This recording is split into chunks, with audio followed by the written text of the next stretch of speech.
So you get the condensed version of the sermon this morning, which some of you are probably like, finally, right?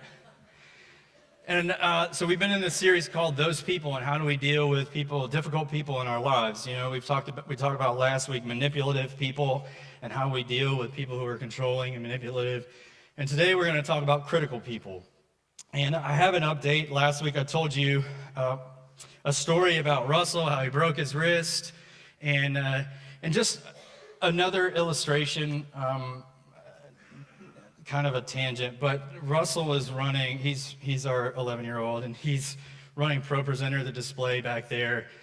And the reason is I got a phone call from somebody Paul Riddle, who usually runs it, and he said, hey, I can't be there this morning. We have to take our dog to the ER, to the emergency vet, and just kind of say a prayer for us. And he sent me a message about midway through the service and said he didn't make it. And so I just invite you to pray for Paul and their family, Paul and Jessica and their family, for what's a hard morning. And he was sad to miss this morning, but we have that connectedness that we can share and be in prayer for one another. And that's really, again, what this is all about. So Russell is back there. Thankfully, I woke him up and said, hey, you got to go to church early this morning. He's like, cool. No, he wasn't, but he's here anyway. And I told you that I got frustrated because he broke his wrist, and then he was playing a game, and he got thrown down about 4 times and playing soccer, and I may have lost my stuff at a referee who wasn't calling fouls for our team, but was the other team. And I confess, I can't believe I actually said this out loud, but Ella turned around to me and said, that kid is in my class.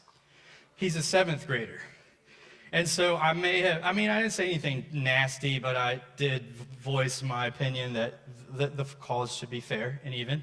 And so anyway, just to let you know what a sense of humor God has, the very first game that we had this week, we show up and there he is, reffing again. And I have you know, I said absolutely nothing because I knew that this morning I was about to preach on criticism and critical people. And I was like, not this week, God. So, criticism can be difficult. We've all been criticized in a way. Oftentimes it's painful. You've probably been criticized for your schoolwork or your work ethic or not doing chores or you name it.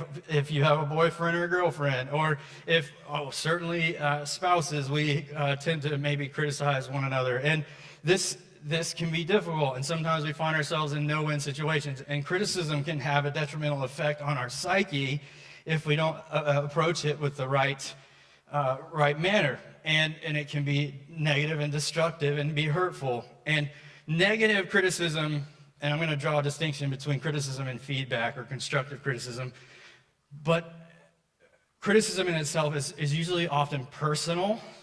So it says, rather than, my kids used to say, I would say, you know, that thing that you did, that was not a wise decision. And then they're like, so I'm stupid.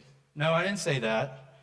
But a lot of times we may internalize something instead of, so criticism addresses the person, it attacks the person rather than a behavior. And so in attacking the person, this can be destructive and it can be dangerous. And sometimes when we encounter critical people, the very first thing we should know is that often what is coming out is a problem within them. If they're attacking you, it says more about the person who's doing the attacking than the attacked. And that's again, when it's personal and negative. And so criticism has been identified by psychologists as one of the 4 horsemen of the apocalypse. It's a biblical allusion, but it's a destructive form of communication. And criticism, when left unchecked, can then lead to contempt, so anger and resentment, which can then lead to defensiveness. So if you're attacking me personally, then I feel the need to defend myself, even when I may be a morsel of truth in what you're saying. I still have to defend myself. And then comes stonewalling, which is this withdrawing. So if I have to defend myself and you're still attacking me and you're not being constructive about it, then I'm going to put up a defense. I'm going to say, nope, we're not going to have this conversation, and there will be no constructive conversation. So the point, though, is we should never ignore the value of constructive criticism.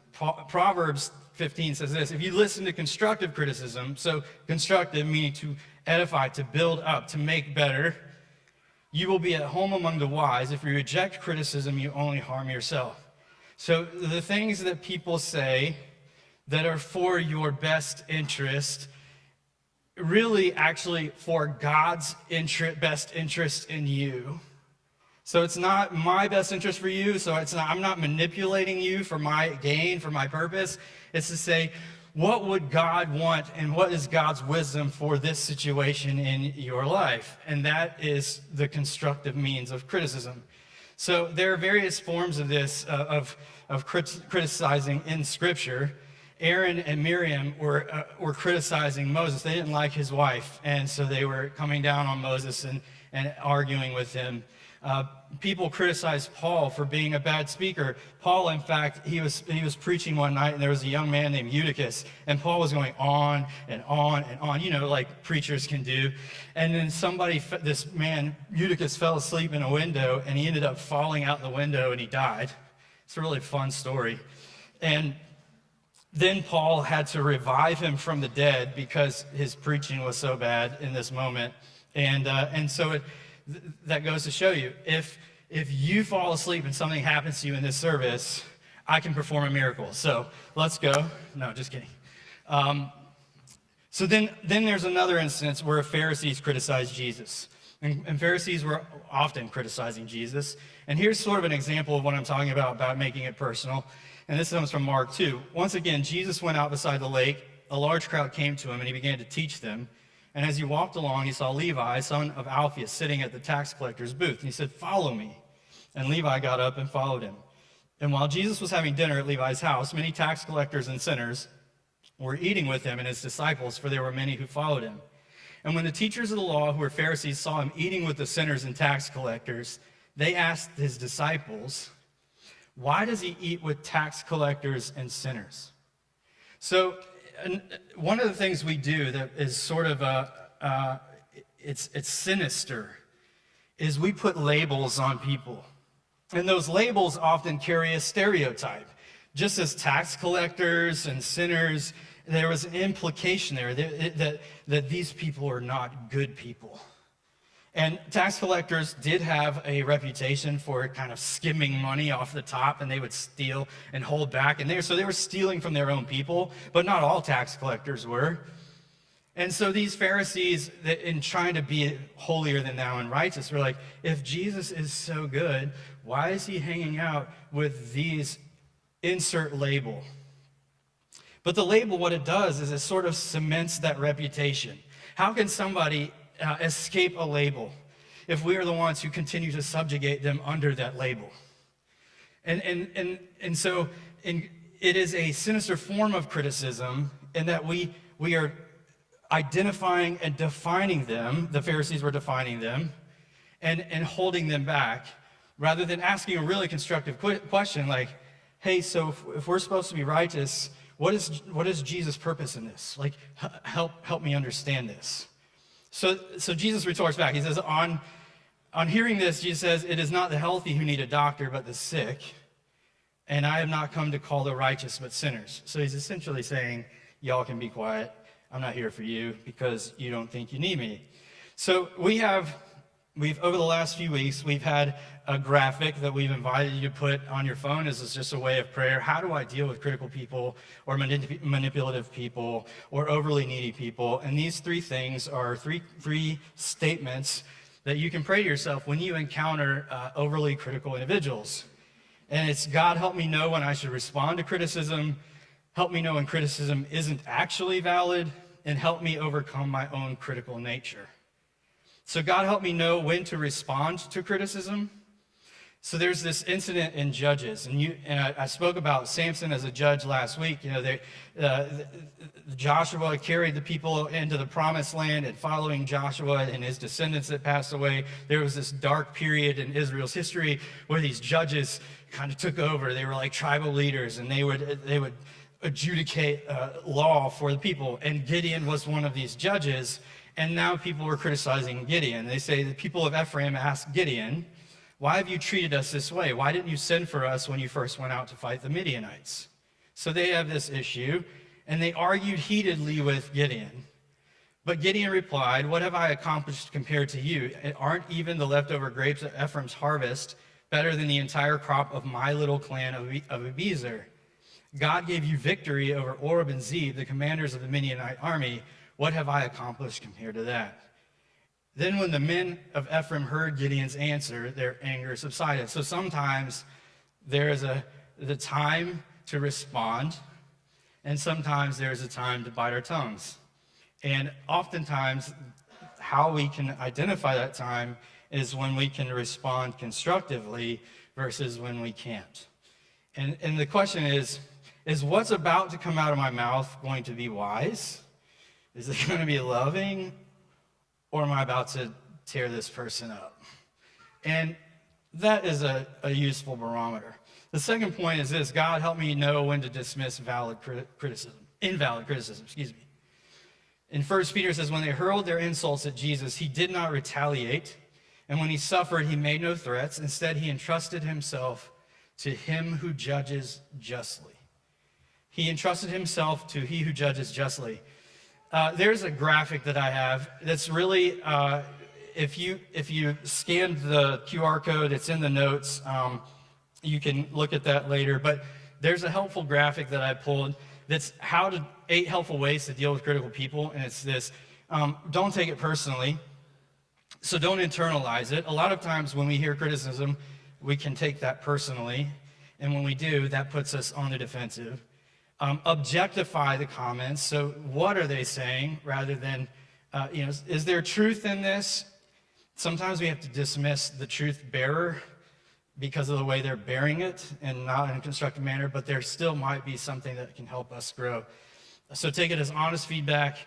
Address our discomfort within. Don't ask opinions if you can't take it. So if you don't like what somebody has to say, don't ask them to say it, right? You can just ignore it, especially if it's not constructive. Always be kind, show them kindness, kill them with kindness, and then, or you could avoid them, particularly in a situation that just needs boundaries. Somebody's overly critical, they're overly destructive, and it's like tearing apart your soul, and there may be a boundary that needs to happen where you say, if we cannot communicate in healthy ways, then maybe we should not communicate at all whatsoever. There's another saying, so if you look at that, he did not retaliate, and when he suffered, he made no threats, it says in 1 Peter. Instead, he entrusted himself to him who judges justly. There's another way of saying that, and I've heard Aaron say this, but don't take criticism from people you would never go to for advice. So if somebody is generally a jerk, you would not ask that person for advice.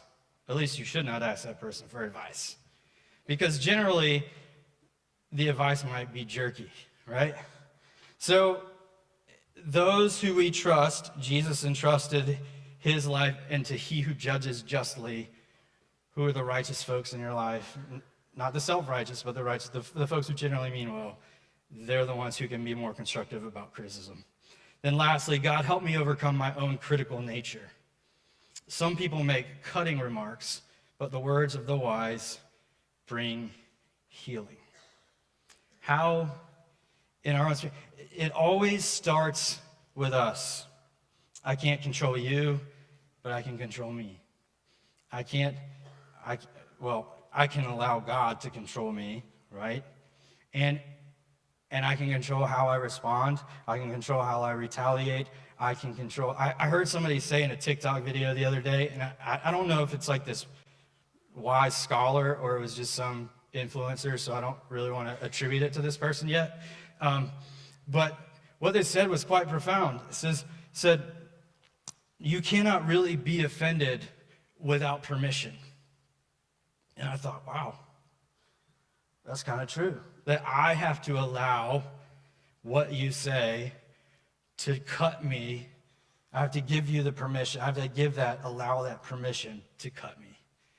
And so really, if we look at it in that way, how we deal with critical folks, and there's kind of a whole lot more meat on this bone, but this is really the synthesized version. But what we do and how we respond ultimately will influence how others respond in kind to us. If we enforce boundaries, if we are respectful, if we are minding the ways that we are critical to others, eventually we either start avoiding people who don't honor those boundaries, or they begin to see how we are different in enforcing boundaries and change as a result. But that is the way it starts with us. And for those who are overly critical, that is a way to help deal with them. Nonetheless, I close really with this.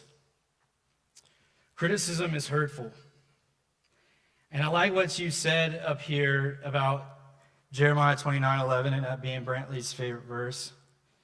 A lot of times when we are criticized or we're dealing with critical people and we see the pain, those who don't transform their pain are often destined to transfer it.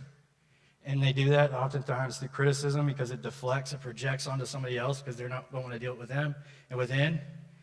But when we see that, we lose sight of the fact that God has a plan for us, a plan to prosper and a plan to peace.